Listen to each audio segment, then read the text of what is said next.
On today's DNVR Avalanche show, we'll take a look at the areas the Avs need to improve now that they've gotten a significant amount of health back in their lineup. We will also talk about some of the coaching changes around the NHL and other potential injuries. Glad it's not the Avs, but you never want to see it happen to anyone. Let's start the show.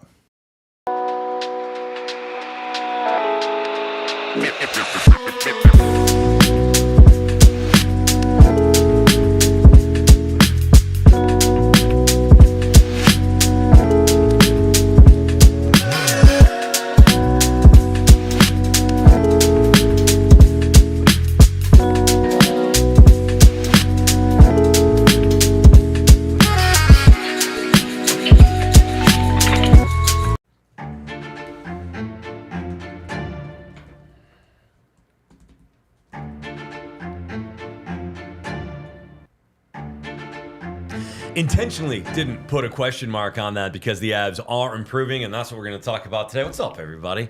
Gizmo with you here on the DNVR Avs pod and show, because we're on TV now, too, so we can say show.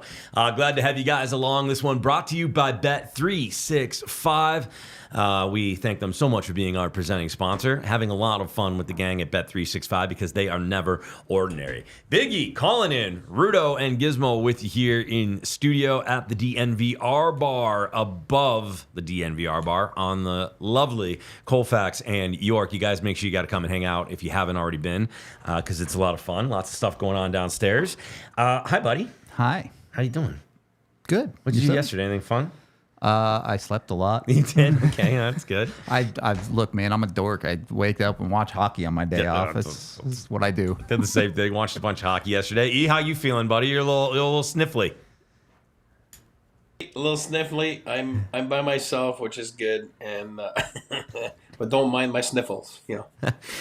Appreciate you repping the Bauer hat today too, buddy. Attaboy. Could not find my DNVR one. My I'm all stuffy. I couldn't find. I couldn't see my DNVR one. We're glad you're there in spirit, brother. We're glad you're there in spirit. Lots going on around the NHL.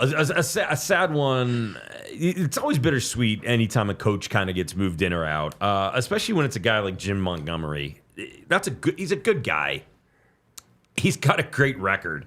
And I think Pasternak's quote about, the effect that it had on that group and the disappointment that they have in themselves for causing it. You can't fire players, right? You can't fire players. And ultimately, at the end of the day, I think the Boston situation, that has got nothing to do with Monty as the head coach of that team. Yeah, look, a slow start is a slow start. I understand the NHL is a very cutthroat business where everyone is results oriented. But for me, this is a little aggressive from Boston. I agree. And look, we come from covering the Colorado Avalanche, who have been very stalwart about Jared Bednar being the guy as head coach kind of through thick and thin here, whether it was the 48-point season that he started at or some of the slow starts we've seen 2 years with him. To be fair, on a year like this year where the Avs are barely above 500, Jared Bednar has a pretty valid excuse of significant injury trouble that the Colorado Avalanche has gone through that Monty did not really have in Boston this year. And Boston views themselves as what should be a cup contender. They've had a couple of disappointing playoff exits in the last couple of years. I can see how that conversation gets built. I'm not the GM of the Boston Bruins, but I wouldn't have fired him. I'll put it to you that way. I wouldn't have fired him. These ones always annoy me. There's certain situations where I think the coach is the problem and where the coach has lost the voice in the room, but clearly by the comments that are coming out from the leadership group on the team in Boston, he did not lose the room. You're closer to it, and I know. And listen, here's the other thing. It's hard too because then you're happy for Sack, right? Because Sack gets a crack at the head coaching helm for the Bruins. So this is a guy that we just had dinner with a couple of weeks ago. So I'm pumped for him, but I'm just super sad for Monty, and I just don't think it was warranted based on his record as well. Yeah, here's what I'll say about. Here's my thoughts on it. I think Rudo's bang on. You're bang on. Always remember that we are not there in the locker room. And forget about covering the team. We're not there in the locker room, so we'll never know really what is going on, and even to a certain point, even the daily people that cover the Bruins won't get the real pulse of what's going on. Whenever you make a move, you make a move for a reason. If you look at his record, and I'm a Monty fan, by the way. I'm from Montreal. I grew up. I remember him when we were young and everything. So I'm a very Monty fan. You know what I mean? Obviously, University of Denver and all that kind of stuff. But his record is absolutely absurd. The last 2.5 years, it's absurd to look at this and say that this guy got fired. This league, isn't he like 120, 48, and it's like 140 or something, whatever it is. Wild, it's absolutely. I mean, I don't have it, but the last 3 Jack Adams, I think, nominees or whatever have all been fired now. Like, what I mean, from 18 months ago. I mean, it's crazy. This is the league we're in. And you know that, Rudo. I talked about it all summer. I found it absolutely ridiculous all the time that it's always on the coaches. And that's why I always go and praise Bednar, because when I praise Bednar, it's because of the job and his staff have done, but also for C-Mac and Chris and, Joe, C-Mac, and the guys that to have stayed and believed in the coaching staff. Too easy right now to just press the eject button. On the flip side of things, yeah, Joe Sacco, Joe Sacco's a good person. I'll tell you one thing. In Boston today, he said it. First things he said was, it was a tough day yesterday. And I did happen to talk to him last night because, as we all know, he's a good friend of mine. And I was very excited for him. And that's exactly what I told him. I said, I know you're a good guy. I know it's a tough day because you never want that's your teammate, right? Coaches of smaller, team than players. But nonetheless, it's still a little part of a team. And, and I said to Joe that, you're losing a teammate, it stinks, and then you're getting an opportunity because of a fallen teammate. So when it comes to that, it's so hard, it's so weird, and Monty doesn't hold any animosity towards Joe for that. And on the flip side, well, Joe's proud too. He's an ex head coach in the NHL. We all know in Colorado we had tough tough rosters. Youngest team in the league, lowest payroll in the league. But Joe was great, and Joe was. It was a tough time for the fans and the Avalanche in those years, but at the end of the day, he's still a good coach and, been there for 10 years, and his PK is always at the top of the league, and he's done a great job with the Boston Bruins, and I think that he'd been overlooked a little bit when they hired Cassidy. He'd been overlooked when they hired Monty. When I say overlooked, he wasn't the finalist, He's been in a few places the last couple years for a head coaching job.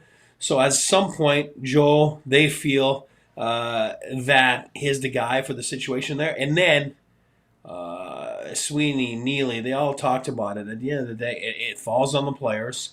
And I think it falls on management too, as well, as we all know. And like Joe said, they need more out of their top guys. It's funny how we say that all the time. We're so lucky. The top guys here with Colorado are always on top of things, and that's how you win. The top guys in Boston have been mid at best, if you want to be polite. And somewhere, somehow now, Joe's getting a shot. And, I think not everyone was on the same page since training camp, and just no further than the situation with Swayman. That was a little bit of a crap show, right? You know what I mean? And whose fault is that? I don't know. It's easy to point management. It's easy to point on the goaltender. But somewhere, somehow, he has not found his game. And like we know in Colorado, if your goaltending is shaky, it translates to the rest of the team. Well, I blame him a lot. I put a lot of the onus on Swayman. Like, come on. You made a big deal about this, okay? You got paid. You got your money. Show up. Show up. Need a save eventually, right? I mean, if I'm Montgomery, that's the face on my dartboard right now. What are you doing? You caused us all this drama in the offseason, the lead up, the yada yada. You got your money. Okay, great. You got what you wanted. And now you show up and you don't stop pucks? No. It's a tough look when you're making $8 million, and that's a performance you're putting out. I'll put it to you that way. Very much. But he knows he knows he's got to be better. I think he's the first guy that knows has to be better. Put a lot of pressure on himself this summer. It just hasn't panned off. So far, 20 games in. I will say this. Are the Colorado Avalanche secretly the head coaching farm of the NHL now? with Sacco back at the head of an NHL team, you also have Patrick Waugh at the head of the New York Islanders, and you have their former AHL head coach Greg Cronin at the head of the Anaheim Ducks. So there are 4 head coaches in the NHL that came through the Avs system as a head coach, whether it be at the NHL or AHL level. It's over 10% of the league that has Avs guys at the helm. Is there something to that? I mean, I think that's a better question for Eric. You've been part of this. You've been in the fabric of the Colorado Avalanche from the inception of the Colorado Avalanche. So, I mean, I got 2 questions for you. Let's start with that one, E. But yeah, Rudo might be right. Is there something to that? Because the success rate of coaches coming out of here is pretty good. That's a great comment, Rudo. And I go back to Avalanche 1.0 all the time to make the comparisons. Where Joe, really, when you think about it, learned his craft, so to speak, right? You know what I mean? Like, that's the environment he was put in as a player. That's where he learned the nuances of, the National Hockey League. So go back to Avalanche 1.0. You got the 96 Cup. People tend to forget. Jacques Martin was an assistant coach for the Avalanche and then was hired to go to Ottawa. And Jacques Cloutier came in, and then Joel Quenneville the year after was hired to go to St. Louis, and then a couple years later, Brian Trottier was hired to go to the New York Rangers. So people want winners, and when you're an organization that wins, not just Stanley Cups, but wins off the ice, on the ice, it's always run the right way, then people tend to want you, and that's not a secret. You know what I mean? So I think that Greg Cronin was scooped up from obviously the last few years. I've been working development in conjunction with the 2022 Stanley Cup, Avalanche and all that kind of stuff. So, yeah, I don't think it's a coincidence. I think people want winners, and it's the same thing as a player. I always say if you're a third, fourth line guy and you win, adds 3-4 years to your career. I don't care what people say. I'll argue with people the rest of my life. It does. It just does. People want to be associated with winners. Somebody was asking me about being an assistant coach to being a head coach. I was getting to that next. What's your thoughts on that? It was Alyssa, and the question was, Eric, do you think it's hard for an assistant coach to go be a head coach because you go from the good guy to the tough guy? Is there any truth to that, and what's your opinion on it? The good cop, bad cop question is always one that's in a locker room. Joe, I've always thought that, for example, if we're talking about Joe Sacco becoming an assistant coach to a head coach, Joe always reminds me a little bit of my dad in the sense that he's got that persona. People think he's hard and he's hard to read and he's serious, and you know what I mean? Where at the end of the day, he's very soft in the sense that, soft personality, very caring personality, very lovable personality.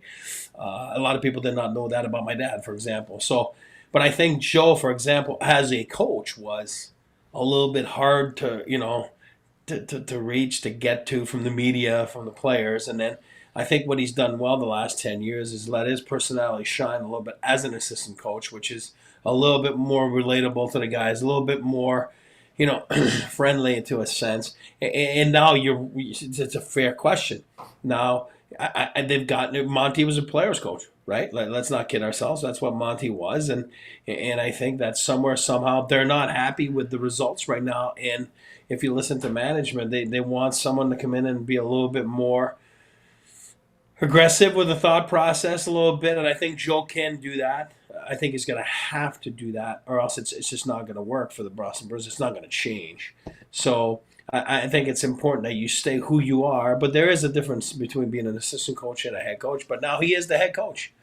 So now he's got to rely on his, Kelly and whoever is now assistant coach there. I'm not sure if they're adding anybody, but, you have to go back, and sometimes you have to take a back seat. Same with Bednar, you know what I mean? To delegate to Bray Bennett or Prater when it comes down to sometimes the tough love that you can give, and then these guys can go and pick it back up. So it's certainly different. It's certainly not easy, especially if you've been there 10 years. That's why the adjustment's going to have to come.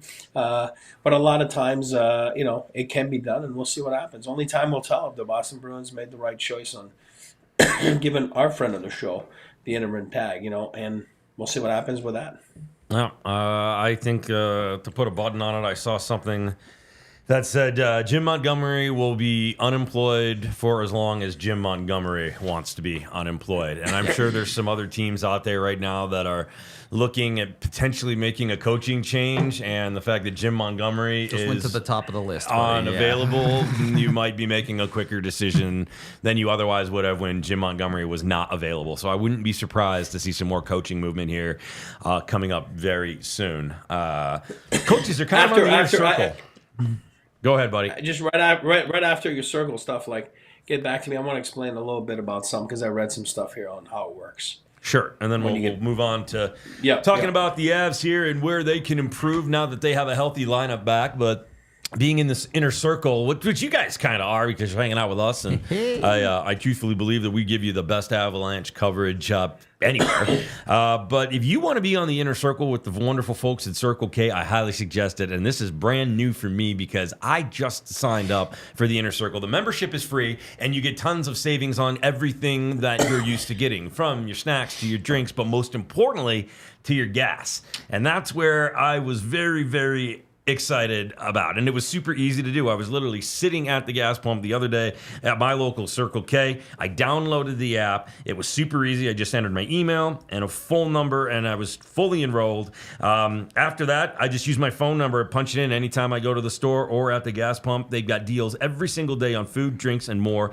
When you sign up for Inner Circle with that Circle K app, you receive 25% off per gallon on your next 5 fill-ups. So that happens right away. I literally signed up in the parking lot, went inside, gave them my phone number, 25% off gas. And I'll give you an extra little bonus because I just got this in my inbox today. Tomorrow is Fuel Day from 4 to 7 p.m. at Circle K. And if you are a Inner Circle member, you can save up to 40 cents off every gallon of gas.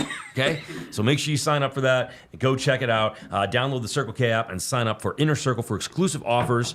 New offers, purchase clubs, and sweepstakes are uploaded weekly. Sometimes the best way to get into the inner coaching circle, you need to come up with a set play. High idea might be the best idea for a set play for your head coach. That's where Live Well comes into play. Live Well strives to make cannabis accessible to all because they believe that everyone deserves to live well. 25 different convenient dispensary locations here in Colorado, so they have one near you, and their knowledgeable staff will tell you about any product you might be interested in, whether it's in store or online. You can go talk to them and they'll tell you exactly what you need, what you might be looking for, or if you're interested in something specific, they can tell you all about it. So get with Live Well today. They offer a price match guarantee. If you find products cheaper elsewhere, they will match that price for you. You can visit livewell.com to order your stuff for in-store pickup, or of course you can just stop by any of their 25 locations. And when you do stop in, mention DNVR 25 to get 25% off your Live Well order. Of course, restrictions do apply, and it's 25% off one regularly priced item. Go get with Live Well today. Idea. I like that. Coin that. Did you want to finish up on Monty or on coaching in general there, E, real quick? Yeah, I just want to add something to our chat too, and we all know the Bruins tomorrow are going to start on time. Bruto knows that. Besides that, no, that's not what I wanted to say. But yeah, you're right. The front office is doesn't seem like everybody was on the same page there. And I read something today about Colorado Avalanche should absolutely just hire Jim Montgomery tomorrow morning on the spot, being assistant coach to Jared Bednar. Can you imagine two unbelievable hockey minds together? No, it's a great thought process. It's just not how it works. You know what I mean? Even though you're fired, you are employed, you are on the contract. Monty sounded like they weren't on the same page about the extension and what number it was going to be, but he's still on the contract till the end of the year. So let's say he's making $2 million. I'm using a number. You can't just say like, oh yeah, it's great, we'll pay him $100,000 and then, he comes. That's not how it works. You know what I mean? Because if he was going to be hired tomorrow by Team X that hires a new coach because they fired their head coach, and then they would be like, oh yeah, well we'll pay Jim Montgomery the first year $300,000. The Avalanche, but the Bruins would be like, yeah, no, we're not releasing him because that's not how it works. You know what I mean? So at the end of the day, he was making $2 million. If you pay him $2 million, then we'll release him.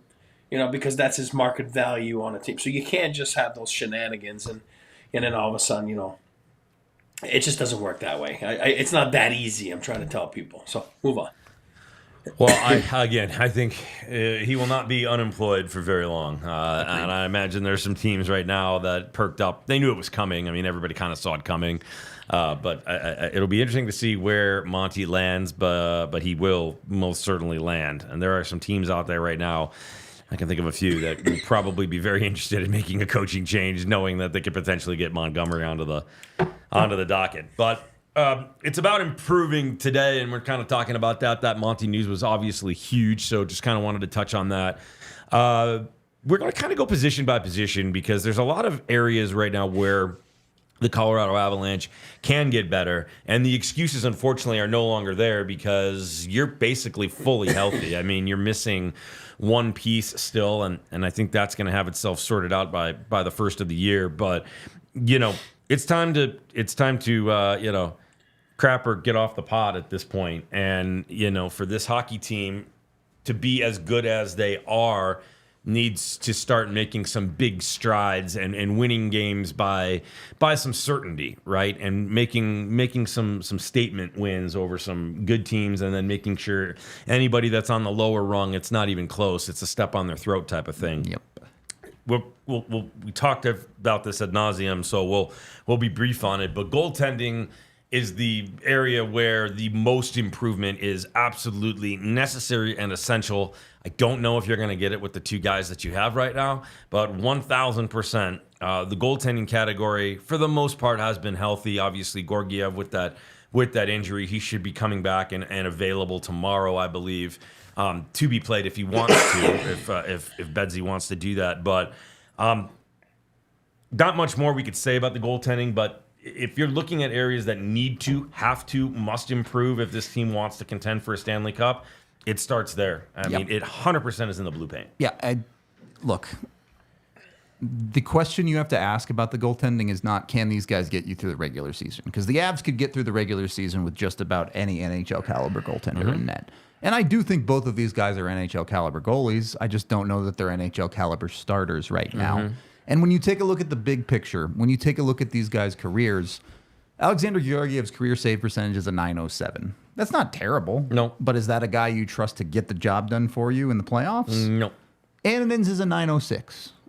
Now, Annunin, there is a bit of a small sample size issue there, but we're coming up on 30 career games for him. So it's not as small as it used to be, and there hasn't been enough there to really tell me that he is the guy. He can be the guy. Maybe down in the line in his career he gets there, but I don't think he's that guy right now.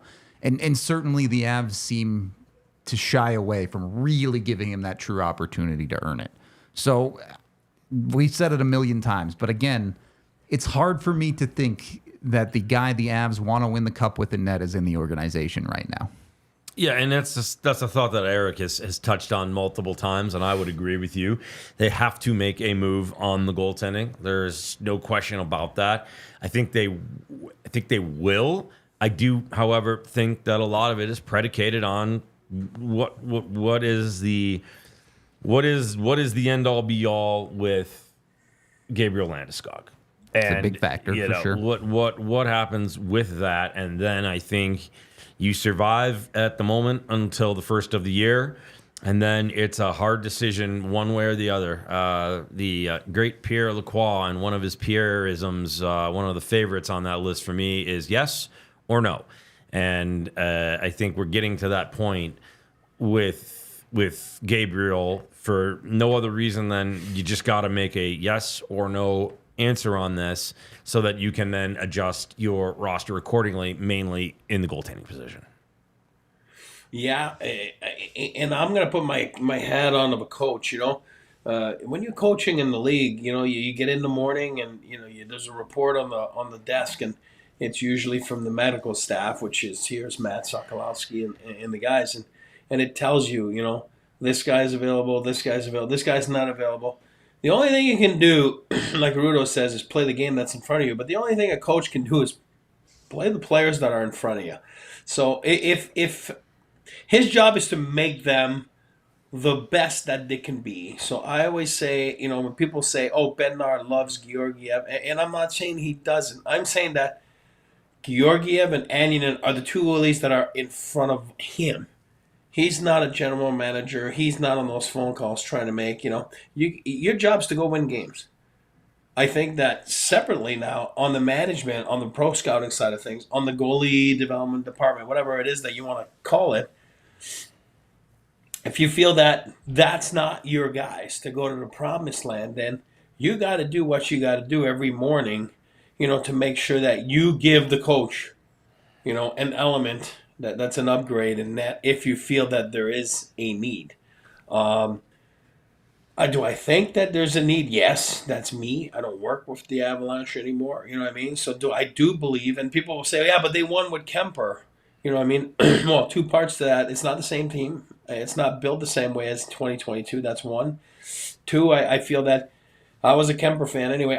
I thought he would get the job done, and he did get the job done. They were Stanley Cup champs. I'm not saying he didn't cost them a cup. Yeah, Frankie had to come in. We all know that a couple times. But at the end of the day, I don't feel that what's here right now will get the job done for that club. So that, for me, the answer is, you got to look outside. In my book, again, I'm not saying it's easy. This is not a knock on Chris at all. He's got the handcuffs on all year. This is something that maybe will sort itself out, like we just talked about a minute or two ago, in the next month or so, and to see what you can and can't do. And Cujo brings up a good point in the chat. The thing about the goaltending is that question, is there anyone available that is considered an upgrade? They might have missed the boat on Mackenzie Blackwood. I think you could have stole him a little earlier. I think the only other option out there currently is maybe Gibson in Anaheim, but people will argue that he's past his prime and that's washed up. But then you could also point to maybe that's just a team and he doesn't want to be in Anaheim. So I don't know. I'd have to really take a deep dive, and I think this week we will take a deep dive and look at what are realistic goalie options, either with Gabe in the lineup or without Gabe in the lineup, and then what does that create the opportunity for you to do? Yeah. Again, unfortunately, it's too early in the season for them to really make decisions. You mentioned the whole Landeskog situation. That's a big part of it. Yep. Like I said, they'll be fine for the regular season with whoever in it. Not worried about it. But it's when you get to that playoffs, you want to make sure you have the guy. So it's not something they need to solve tomorrow. No. But it is something they need to solve eventually. Yeah, you got to keep your eye on it. I love Jonathan Quick, by the way, Wayne. But yeah, I don't think that's happening. But I'm a very big fan of Jonathan Quick, and I don't think they handled that right in LA. That's for sure. I'm sure they probably were thinking maybe they wished he was back there for now. But, Jonathan Quick seems to be quite happy in New York as a Ranger. And to Austin, Gibson, 2 straight sub-900s. Not a good hockey team in Anaheim whatsoever. Well, it's not just that. You got to remember, trades are tricky, right? Most of the times when you're going to get a guy because he's in a slump or he's not playing well, you know what I mean? And so, or else, why would the guy give him away? You know what I mean? Unless it's a hockey trade or whatever it is. So, whenever I would say 80% of the time you're making a trade, you're going to get someone that's struggling. You just use Trevor Zegras, for example. Fan, no fan, that's not what I'm saying. But everyone's like, what has happened to this guy? He's not, So you have to put your hat on and think, would he be a good fit on our team? You know what I mean? And I'm not saying the Avs are going to get Zegras. I'm saying it's the same thing for goaltending. Gibson, he has not been up to snuff the last couple of years. But with our team, with the way we play, could this guy be a good fit? And all of a sudden his numbers would go up and get out of the losing that's going on in Anaheim. I don't know. And that's why, the Avs, I'm sure every day, you have to go look and dig and see what you can do. Not just on Gibson, but on Blackwood and anybody else that you feel could be of help to you. Yeah, it really is just wait and see right now for me. So. Yeah, and I think I think we'll see what happens. Cujo, that's a no for me on Grubauer. No. That's that experiment. No, absolutely not. That's a no. You have to look at contracts and stuff. Yeah. So anyway, we'll put a pin in the goaltending, but it's definitely something that needs to be looked at. I think the overriding comment on that is that indeed The goaltender. I tried. It would have been a perfect time for it. It's not though. Yeah. I'm going another way though. I'll make it work. Yeah, make I'm it going work. another way. All I'm going right, another way. all right. I think the overarching thing that we said is that you're not going. The goaltenders that are in the organization right now will most likely not look the same as the trade deadline approaches and goes away. And we all know that if this team is going to be successful and make a really good run, they need that solid foundation, and that starts in net. And really in anywhere you want to have a good solid foundation. You see what I brought it all the way back around. And that means making sure that your flooring and your carpeting is exactly where it needs to be and is perfect for you. But you don't want to go spend a bunch of money on something and not really have a concept of what it is or what it looks like. And that's the beauty of Empire today and the technology that they have, because you can literally, virtually upload your room and see the flooring that matches with the decor that you already have in there. You get that shop at home convenience to make sure that you have the right product for your needs, and that you have that quick and professional installation. Plus, you're getting a price match guarantee. They are the best place to get new flooring. And of course, there's copycats out there. Everybody wants to be Empire today. Why would they not be? But you're not going to beat Empire today on quality, service, and speed. I love Empire today. I am looking at going with the hardwood option. I've got the living room, and I just got a new couch put in there. That E was so nice to help me get up the stairs. You should have seen that adventure. That was I don't want to know. That was a 2-beer job. That was a 2-beer job, and we'll get to that in just a second. But I used the virtual tool the other day. I checked it out. It's pretty cool. I have scheduled a free in-home estimate, and all listeners get $350 off when they use the promo code DNVR. Restrictions do apply, so make sure you see empiretoday.com/DNVR for all the details, and I'll put pictures up as I go through the process as well. There you go. Well, whether you're celebrating your new floor with 2 beers, or it's just a long, hard day of work and you need to relax at the end of the day, that's where Coors Light comes into play. Go get yourself some Coors Light. It's the beer literally made to chill. The mountains turn blue on the bottle or the can to let you know it's ice cold and ready to drink. And I say go get. You don't have to go get. You can order it directly to your front door at CoorsLight.com/DNVR thanks to Instacart today. So you don't even have to get up off your couch. Maybe you're watching some sports, whether it be hockey, whether it be some weekend football, whatever it might be. Super easy to get yourself some Coors Light and chill for the day. So again, CoorsLight.com/DNVR. Jump in there, get it delivered right to your front door thanks to Instacart. Of course, Coors Brewing Company, Golden, Colorado. Please drink responsibly. Yeah, be responsible in everything that you do. All right, so we're moving on from the goaltenders. You want to go D or you want to go forwards first, bud? I mean, we can work our way up and go D. Yeah. Defense first. Saw a couple comments in the chat about needing more production from the other D-men in the lineup. Don't really agree. Yeah, I don't either. Cale Makar is doing Cale Makar things, and that's a bar that you're just not going to reach by anybody else. I think personally the defense has been extremely solid for the most part through and through. And yeah, if you want to throw up the graphic, we'll just talk about the D real quick here. Obviously, that's your 6. You see a little bit of movement with Cal in that last spot there. With Shillington coming in and Ludwig coming in, have not been impressed by their additions whatsoever. I do really love all 6 of those in the current pairings they have. Obviously, the Taves and Makar pairing has been amazing. Manson and Girard, in my opinion, they could be a little bit more solid. There's just been a couple of little oopses here for them, positionally, defensively, that has kind of led to some errors, especially when you're not getting necessarily the saves you need out of Annunen and Georgiev. And I really do love the Dahan-Malinsky pairing because that's a nice yin and a yang. I think that Dahan's veteran presence and stay-at-home defense mentality really allows Malinsky to be a little bit of a puppy and kind of run around and try to generate offense. And when he has been good with Dahan, that's when we've seen Malinsky score and get the looks he wants. Yeah, look, on the production side, obviously Makar is Makar, awesome. But you also have Sam Girard operating at about a half a point per game. Yep. So that's plenty of production. Taves over the last 6-7 games has started to pick it back up and is starting to produce a little bit too.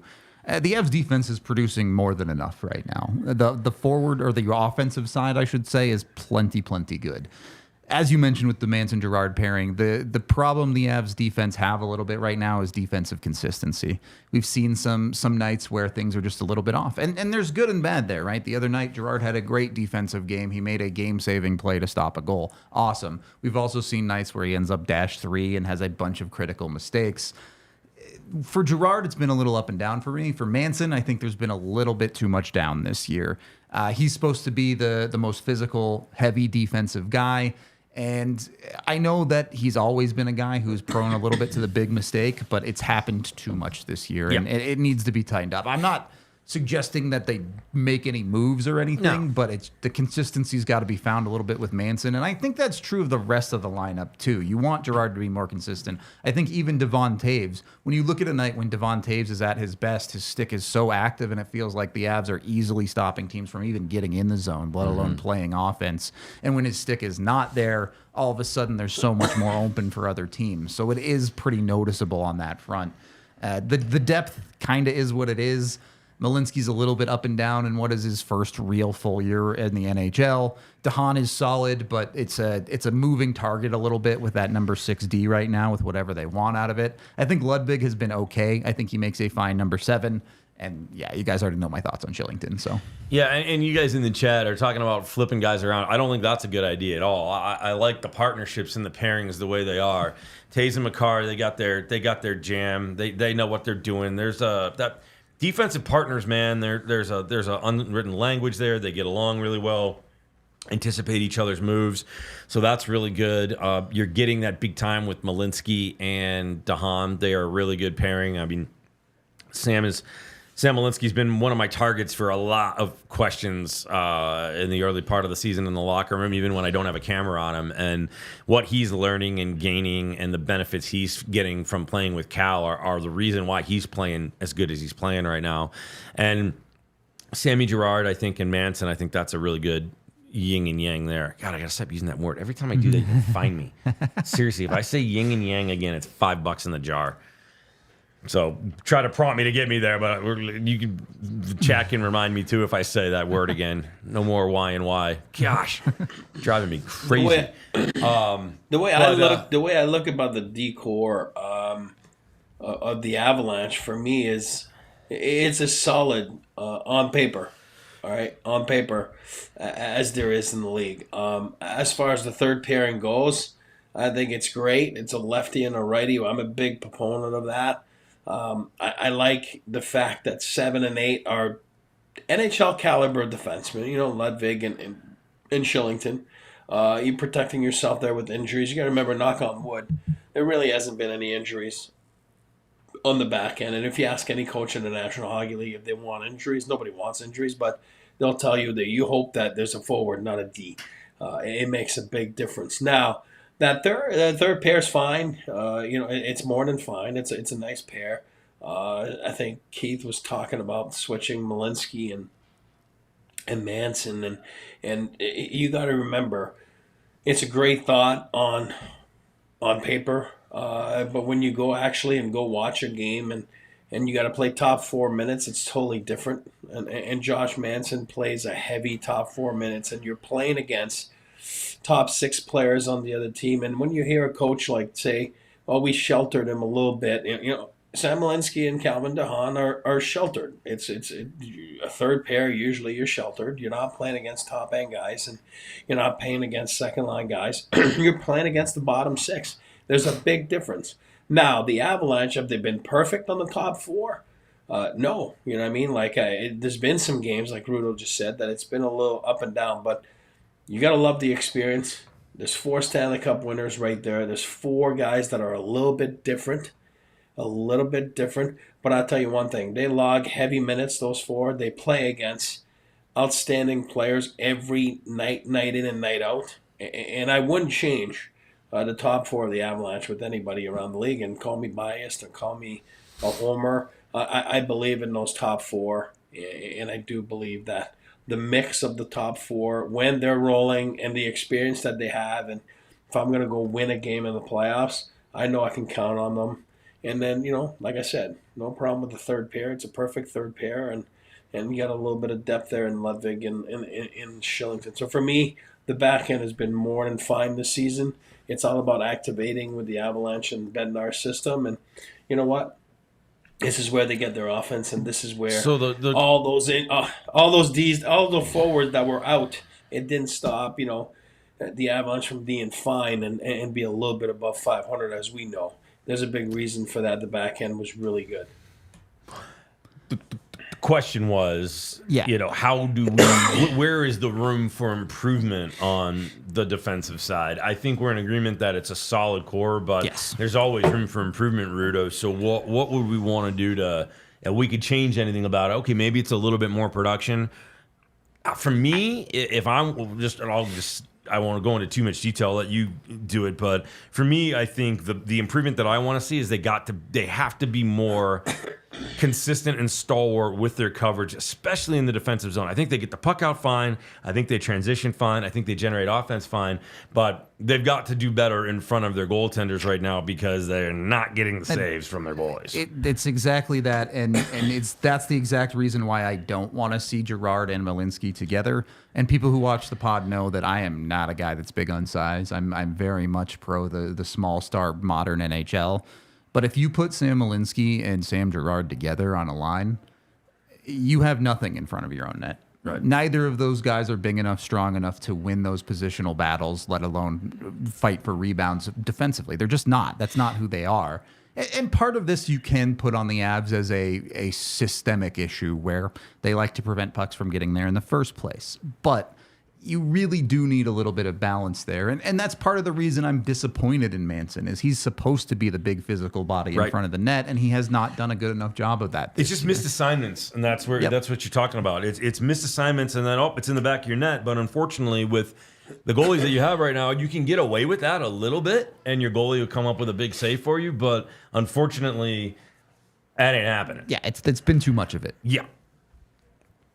I'm sure we'll talk about it more with the forwards, but the Avs can't really afford to get any less physical as it is right now. Right. So. Right. And I do like the way that some of the guys, you do have a lot of physical presence defensively. Manson needs to be a little bit of a bigger body. Sammy G does hit. I don't think you're going to get too much from Malinsky in terms of physicality. And DeHaan is deceptively physical. Like he does things.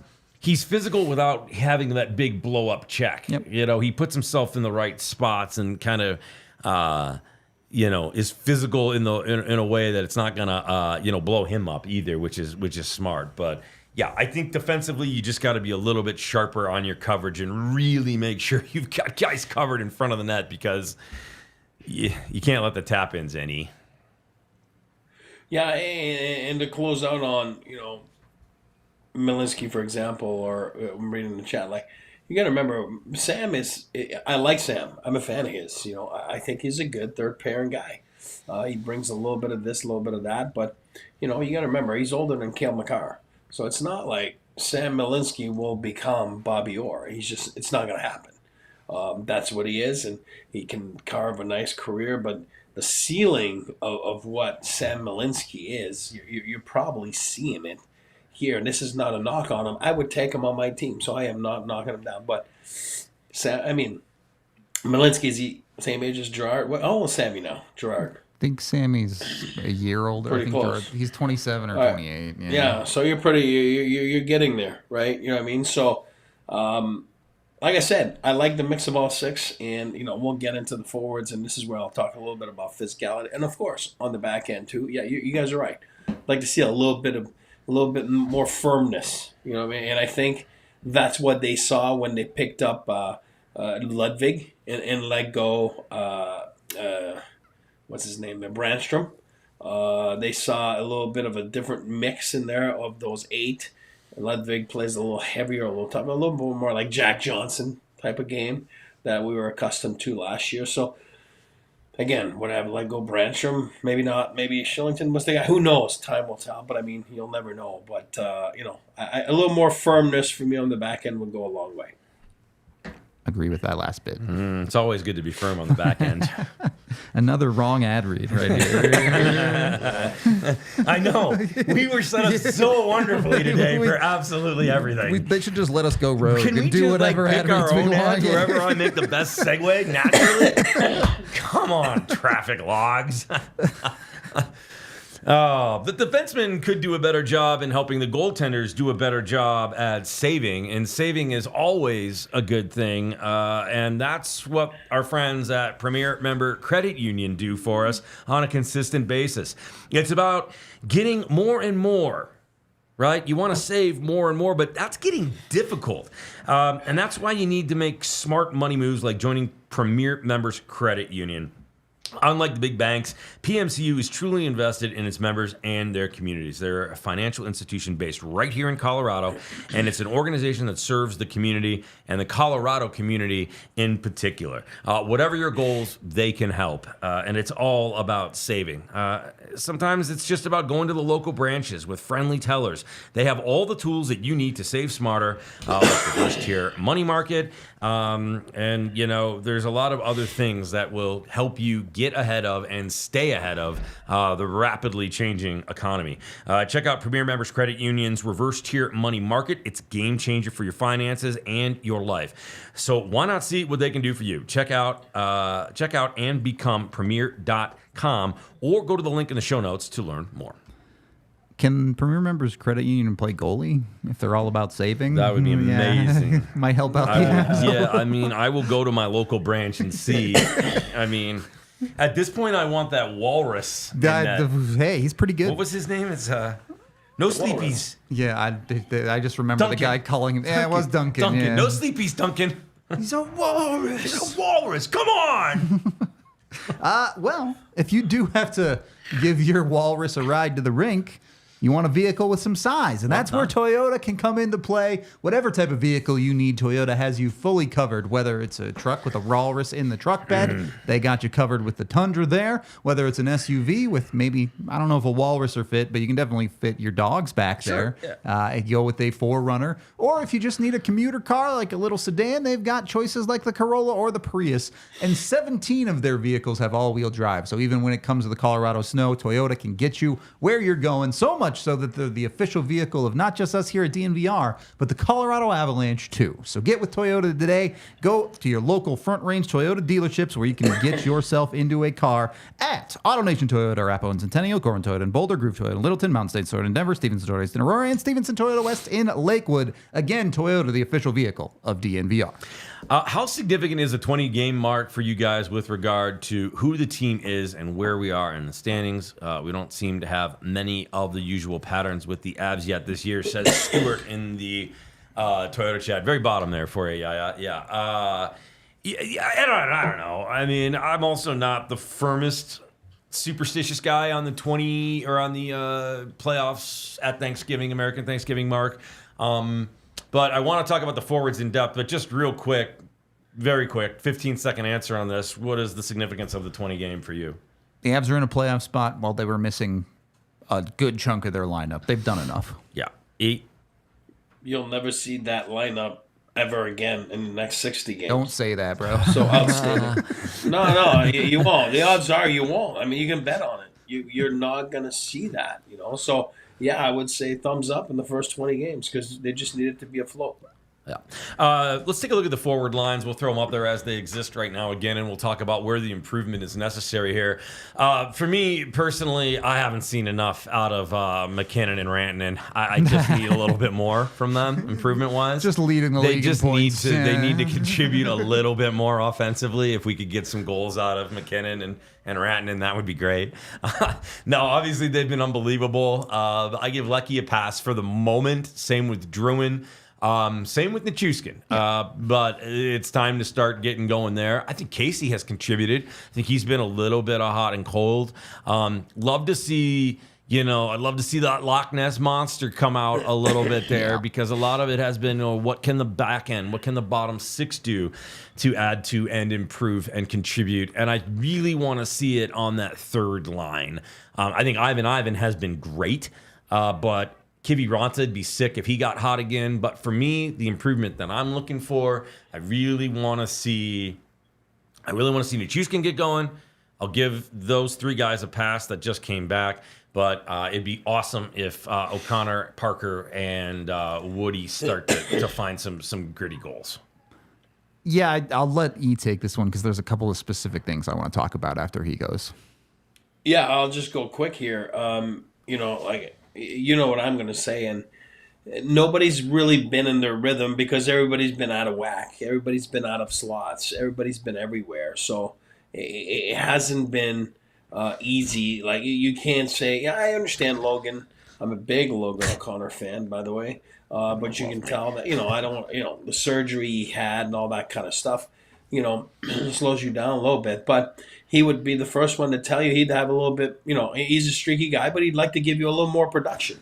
But the way it's been set up this year, you've seen him on the second line. Like, it's tough. I said that earlier about Malinsky and playing out of your weight class. Like, when you're playing against, like, top 4Ds, it's not the same thing.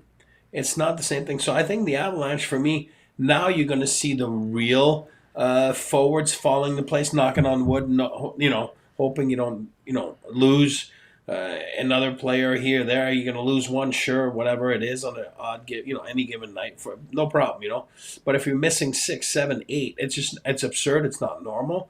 And I think everybody was out of whack. The only thing that Rudo knows what I'm going to say, it's not about violence. It's not about fighting. It's just a little bit more sandpaper. It's still a physical sport. It's still a grind. It's still, especially in playoffs, you have to be able to grind, the decor on the other side. And, I think the guys are going to need to go and fill their roles a little bit. For example, LOC and Woody and guys like that to go and play down below the goal line and do create havoc. Like I said, it's not about violence. It's about a little bit of momentum and same thing with the fourth lines and Ivan Ivans of the world, guys like that. You want to bring a little bit more sandpaper. And when things aren't going right for the top guys, you want to make sure that the bottom of the lineup gets greasy and, you go to Sexy Pizza and all that kind of stuff and make sure that you grind it out and help those guys out. Just a little bit more sandpaper for me. Again, a tough grade after 20 games because you really haven't seen that core together. I mean, of 12 forwards, Yeah, I agree with the idea of sandpaper, but I guess my question is, where does it come from? Because when you look at the Avs depth forwards, Parker Kelly, very good defensive depth forward, not a particularly physical player. Logan O'Connor, he'll get in there and he'll battle, but he's not that big. Even on the fourth line, too, you look at guys like a Kiviranta. Again, he's willing to do board battles, but he's not a big hitter, not even someone who's very physical in the corners. And you go through the rest of the list. Ivan, more of a smart player than a heavy physical player. There's so many. The only guy really in the Avs bottom 6 right now that I feel like has a heavy physical presence is Miles Wood. Yes. And you just need a little bit more of that. And that leads me into the other conversation that I wanted to have about the forwards, which is, when you started this year, you felt, all right, the Avs are done at C. They have Nathan McKinnon, they have Casey Middlestat, they have Ross Colton, and they could choose from any number of guys at 4C. Now, the Ross Colton injury is what it is, but even before that injury, we were already looking at Ross Colton as maybe this guy makes more sense as a winger on this team. So that leaves you with kind of a hole at 3C, and this is nothing against Parker Kelly, but he's more of a 4C than a 3C. So you've left yourself with a third line that is maybe a little bit on the short side when it comes to offensive firepower at the moment. Now, getting those top 6 guys back has helped. Getting Ross Colton back in a few weeks, whether he plays center or wing, will help. But that leaves you with some question marks of, everyone loves to talk about this goalie conversation. If the Avs need to solve it, they need to go get someone. I think there's probably at least one forward spot that they need to start thinking about for finding someone to fill a role. Well, yeah, and again, obviously, I think it's, what happens with Landeskog as well. And that helps for sure. It's just so hard to have that conversation with Landy because you genuinely have no idea what he looks like when he comes back. I understand it. He could be exactly what they need. He could be a top 6 guy, and then the Avs have 8 top 6 dudes in their lineup when they're healthy. If you include Colton, then you feel insanely good about the Avs. But he could also be a guy that can't really function that well anymore on the NHL ice. He could not come back at all. We just don't know. And we talked about it earlier. That decision has to get made at some point. But until that decision does get made, Landy's just not something I'm counting on. You have to have other avenues towards success. Then I hope he comes back. Quickly, how long does it roughly take to get back to 100% within a lineup after an injury? That is fully dependent on the injury. Yeah. I mean, how long you've been out. Some guys adapt quickly, some guys don't. But here's what I'll say about the pass I'm giving the Avalanche. About the lack of, like I said, a little bit of jam, like you said, and the roster construction on that part. I never talk about Landy, but I'll talk about it right now. You sign him long term; he's a big part of your core. There's a reason you do that, because he's different. He's different than Rantanen. He's different than McKinnon. He was I'm not going to say was, because he's still there. So he is a bull when he's on the ice. He is as tough as he gets. He plays a heavy game. He plays a physical game in the corners, and you're definitely missing that. That's a big element of Landy's game. Forget about the leadership. You're missing that in the lineup. You had locked him up for many years as being part, of the main core of your team, and it's not there anymore. So that's been tough the last few years to replace, obviously. And then just to make matters worse, Ross is a guy that, for me, does get in there, does hit a lot, brings a physicality to his game, breaks his foot. So, I'll give him a pass there. But, for example, when I hear Val Matushkin is a physical player, like Val Matushkin is a physical specimen. He's a fast physical specimen, but he's not a physical player. You know what I mean? He's in the way. He forechecks relentlessly, with speed and and vigor. He just gets on top of the puck, but he is not a physical player. He's not going to ram you through the boards. He's not going to finish his checks. I mean, everybody finishes their checks, but you know what I'm saying? It's not like you're missing that element right now with Colton out, and obviously my favorite guy, and I hate talking about it, Gabe, but that's where I'll give him a little bit of a pass there. Yeah, and we'll see. We'll see what happens with Gabe. That's a conversation pin for another time that hasn't changed. And when we know something, and we'll be one of the first to know it, we'll definitely let you all know what happens and where he kind of sort of ebbs and flows and adjusts to. I think there's a lot of question marks, but I do think that no matter what, the question marks have good answers on the following side of it. You get Landeskog back, that's great. That's amazing. 100%. Holy smokes! I mean, he's one of my favorite human beings, in addition to the hockey player he is. So I want nothing but the best for Gabriel Landeskog. Trust me. I did see a couple of comments. Yeah, I mean, listen, I think they're okay. I was different about this at the very beginning of the season in terms of where the letter was. I'm a big captain guy. He is not a very big, importance on the captaincy. Seeing the way that these guys function, I think that they're fine right now. That sees Landy's until he retires. No doubt about that. But the next captain of this team will be Cale Makar. No question about that in my mind. Yeah, he's going to be the next captain. No doubt. The day Landy retires, I mean, maybe they might wait a week, but when Landy retires, Makar will get to see. And to Stewart's comment here, Cale Makar's outward presentation to the media is different than Cale Makar, the guy in the locker room. Yes, very, very, very, very, very different. Yeah, it's a very different. His media training was very good. Yeah. His media training was very good. When you've been a hyped up player since you're 10 years old, there's a lot of intensity there that doesn't outwardly come out. And watch him closely in some games. Watch him on the bench when the camera cuts to him. He's very chatty. He's very engaged, and his word carries a lot of weight when he does speak. Yeah. Otherwise, improvements, I don't think you need anything. I mean, if you want to just touch briefly on power play and penalty kill in this final minute, if you just want to give me a couple of thoughts on that, and then we'll say so long. Yeah, penalty kill needs to get better. And I think to some extent that is less the penalty kill needs to get better and more you need to stop taking stupid penalties. Yes. Power play's been great. No arguments there. Yeah, power play looks great in my opinion. Don't change a thing. Keep that rolling. The penalty kill, it's about the penalties that you're taking and the timeliness. And then again, who's your best penalty killer? It's your goaltender. You got to come up with some big saves here and there too, just to kind of help out when there are lapses. Otherwise, that's why you have the redundancies. Your 30-second thoughts on special teams? No, exactly. I mean, I think you got all the tools for your power play, and I think these guys are all world. And on the PK, you both touched on it. I mean, it's don't take dumb penalties, and then starts with your goalie. Stop pucks, because that's where you need to stop pucks, and that's usually where your grade A's come from. So. Well, that part's been average this year, and that's why I think it's a small sample in 20 games, but we'll reevaluate after 40 and go from there. We will reevaluate after 40. Tomorrow, it's the Washington Capitals. The Avalanche head to our nation's capital to take on those DC boys with no Alexander Ovechkin in the lineup, so a very different look for them, even though he wasn't much of a factor when they were here. So we'll see how that all goes down. That is tomorrow. Puck drop at 5 o'clock. We'll have pregame for you at 4:30. We'll have the watch along, and then, of course, we'll have the postgame. Make sure you are tuning in for that. Make sure you're liking. Make sure you are following. Make sure you're a diehard, and make sure you're subscribing. Do all the fun things that make the internet go. We will say so long.